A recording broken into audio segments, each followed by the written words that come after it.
mukava päivä. Vähän niin kuin Maria Veitolalla yökyläillessään asiakkaittensa tai siis itse asiassa julkisuuden henkilöiden luona. Minä menen tapaamaan ei niin julkista henkilöä, mutta pitkäaikaista asiakkuuttamme Kuopioon. Tästä tulee mielenkiintoinen päivä.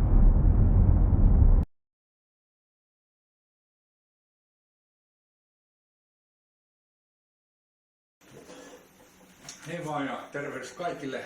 Tänään olen täällä Kuopiossa Attido Oyn toimistolla Jari Raatikaisen vieraana keskustelemassa yhteistyöstämme ja siitä oikeastaan millä tavalla se on alkanut ja kuinka se tästä jatkuu kenties eteenpäin. Kiitos Jari, kun sain tulla tänne paikalle. Kiitos, että pääsit vierailulle. Joo, on mukavaa kun pääsee joskus käymään ihan oikeastikin asiakkailla tänä päivänä, kun sitä Teamsia pyöritetään tuolla koko ajan. Okei, kerrotko pikkasen, että mikä tämä Attido on, Attido Oy, vähän sen historiasta ja minkälaista liiketoimintaa teette? Joo, eli Attido on alun perin perustettu vuonna 2001 ja liiketoiminta alkoi Oracle-järjestelmien tuki- ja ylläpitotoiminnoilla ja tässä reilun 20 vuoden aikana tietysti on tehty niitä sivuaskeleita bisnekseen sinne tänne ja tuonut vaikkapa mobiilipelipuolelle, joista nyt sitten on kuitenkin luovuttu ja nykyään olemme palanneet juurillemme eli keskitymme Oraclen taloushallintojärjestelmien tuki- ja ylläpitotehtäviin, eli asiantuntijapalveluja. Tämähän kuulostaa mielenkiintoiselta. Mikäs sun rooli tässä kaikessa sitten tekemisessä täällä on? No, minun pääsääntöinen työnkuvani on tietoturvajohtaminen. Ja sitten, koska me emme myy sitä, vaan minun tehtävä on siis pitää meidän organisaatiosta huolta, niin sitten tietystikin jollainhan se minunkin palkka pitää maksaa, joten teen vanhemman teknisen arkkitehdin töitä sitten asiakkaille. Se kuulostaa mielenkiintoista. Mintli Oy, eli me toimitetaan teille kalasteluviestien simulointi- ja raportointipalvelu Fishmania ja sen lisäksi Entrustin julkisia varmenteita. Niin oikeastaan mielenkiintoinen kysymys tässä on, että miten olet saanut tietää meistä ja kuinka niin tulit meidän asiakkaaksi?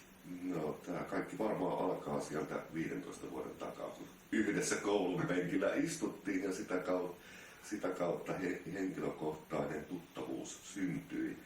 Ja tämä meidän liiketoiminnan yhteistyö alkoi oikeasti siinä kohtaa, kun meilläkin tuli sitten enemmän julkiverkossa olevia palveluja, jotka vaativat juurikin sen SSL-varmenteen. Ja siinä kohtaa, kun sitten etsin sellaista kustannustehokasta kaupallista toimittajaa, niin päädyin Entrustiin. Ja kun halusin kotimaisen kumppanin, jonka kautta niitä palveluja saa, niin yllätys, sieltä löytyi tuttu mies ja tuttu firma. No näin, tämä kuulostaa hyvältä, kiitos tästä. Ja tuossa oikeastaan vähän vastasit mun seuraavaan kysymykseen, eli mitkä asiat koet tärkeänä tässä meidän palvelussa? No ehdottomasti paikallisuus, palvelun nopeus, joustavuus ja totta kai aina kun voi kommunikoida omalla äidinkielellään, asiat eivät jää epäselviksi. Se on totta.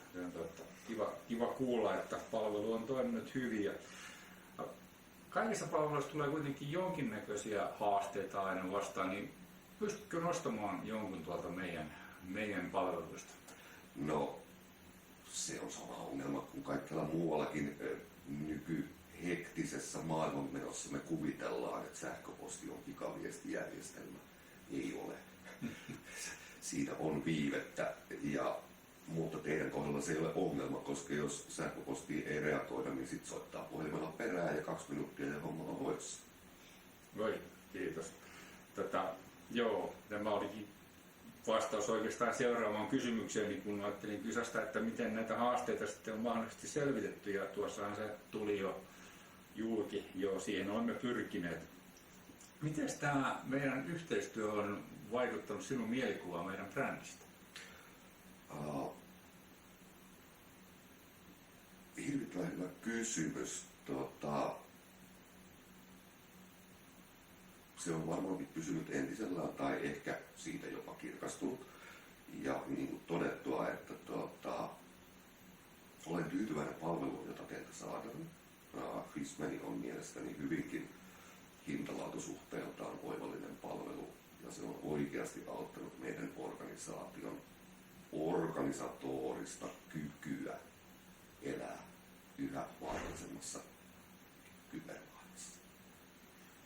Kiitos. Toi on todella arvokasta tietoa meille. Se on yksi meidän lempilapsista tämä kalasteluviestien simulointi- ja raportointipalvelu Fishman. Hei, kiitos paljon Jari näistä kommenteista ja ajastasi tänään. Ja toivottavasti jatkamme tästä vähän samalla mallilla eteenpäin. Ja aina kun tulee jotain kysyttävää, niin tiedät, mistä meidät tavoittaa. Kiitos ja toivon, että joku kerta saatte minutkin siihen lakkaan. Siihen meidän mestarit tuolla varmaan pyrkii. Haaste on vastaan.